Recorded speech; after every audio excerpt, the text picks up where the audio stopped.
ক্লাসের ফাঁকে স্কুল মাঠে খেলাধুলা করছে 10 জোড়া যমজ শিশু। কেউ দুলছেন দোলনায়, কেউ কেউ নানা খেলনা সামগ্রীতে খেলছেন ইচ্ছে মতো। ব্যতিক্রমী এই দৃশ্য রংপুরের বদরগঞ্জ মডেল সরকারি প্রাথমিক বিদ্যালয়ের। এই শিশুরা যেন স্কুলটিতে এনে দিয়েছে অন্যরকম এক ভালো লাগার পরিবেশ। আমাকে ডাকতে সময় ওই চলে যায়, আমাকে ডাকতে সময় ওই চলে যায়, ওকে ডাকতে সময় আমি চলে যাই।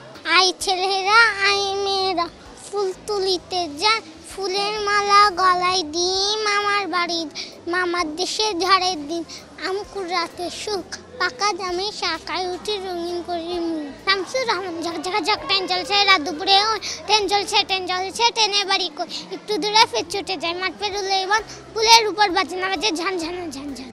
এই শিশুদের ভালো লাগা ও মন্দ লাগা ভিন্ন রকম। কেউ ভালোবাসেন কবিতা, কেউ বা আবার গল্প, কারো পছন্দ ইংরেজি, আবার কারো বাংলা বা অঙ্ক বিষয়। প্রত্যেকের রয়েছে আবার মজার স্মৃতিও। অভিভাবকরা বলছেন যমজ শিশু পেয়ে খুশি তারা। নিয়মিত লেখাপড়া আর যত্ন নিতেও কোনো সমস্যা হয় না। তবে মাঝে মধ্যে কার নাম কি সেটা বুঝতে না পারার মতো মধুর বিড়ম্বনা রয়েছে বলেও জানান তারা। প্রথমে একটু ভয় পাইছিলাম, তারপর আমার মা শাশুড়িরা বলছে না কোনো সমস্যাই না, পরে না হোক, যমজ বাচ্চা তো সবার হয় না, হয়েছে ভালোই। একটু বাচ্চারা দুষ্টামি করে বা কেউ পড়তে চায় কেউ চায় না, তারপরেও সমস্যা নেই, ভালো। একরকম কাপড় চাপড় পরাইলে না এমন হচ্ছে, হ্যাঁ, যে হঠাৎ মানে এক মেয়ে আসতেছে আর একজনের নাম করছি, তখন ওরাই বলতেছে মা আমি তো রাই না, আমি রূপন্তী, এইরকম। আমার একটা কি, আমার মনারা সবাই নিজে নিজেই তৈরি হয়।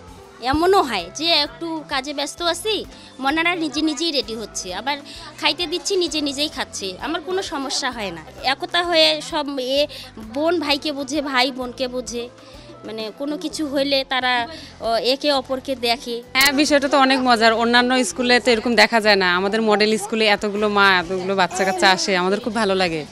আমাদের সাথে সবাই একসাথে বসে গল্প করে, বাচ্চাদের অনেক গল্প শুনি যে আজকে মেয়ে এটা করছে, ছেলে এটা করছে, ভালো লাগে শুনতে। মজার বলতে আমরা চিনতে পারি না, এখানে আসে মা মা করে, আমরা তো অনেক সময় এটার নাম ওটার নাম উলটপালট করে ফেলি, মনে করি যেটা, তখন না ওর মা বলে যে না এটা না। আমরা এতদিন ধরে দেখতেছি তারপর এখনো চিনতে পারি না কেউ।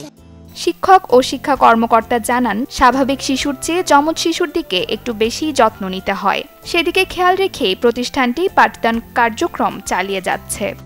আমরা এই শিশুদের প্রতি বিশেষ যত্নশীল। আমি আমার অন্যান্য শিক্ষক এবং আমার সম্মানিত অভিভাবকদেরকেও তাদের প্রতি যত্ন নেওয়ার ব্যাপারে আমরা অনুপ্রাণিত করি।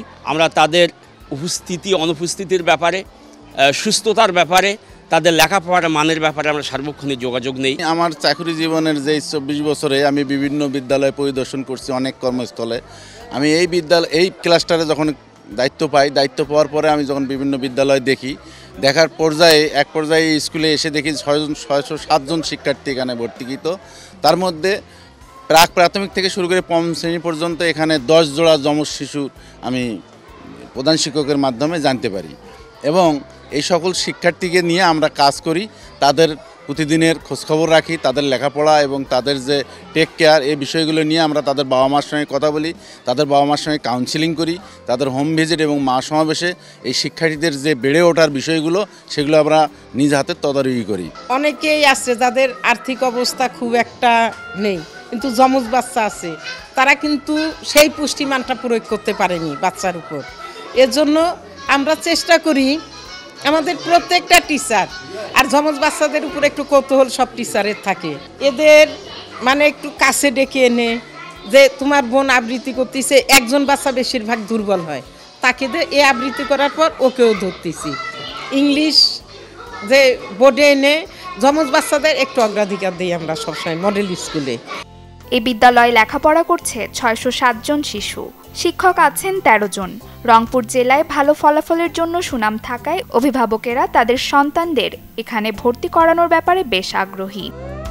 Desk report, channel 24।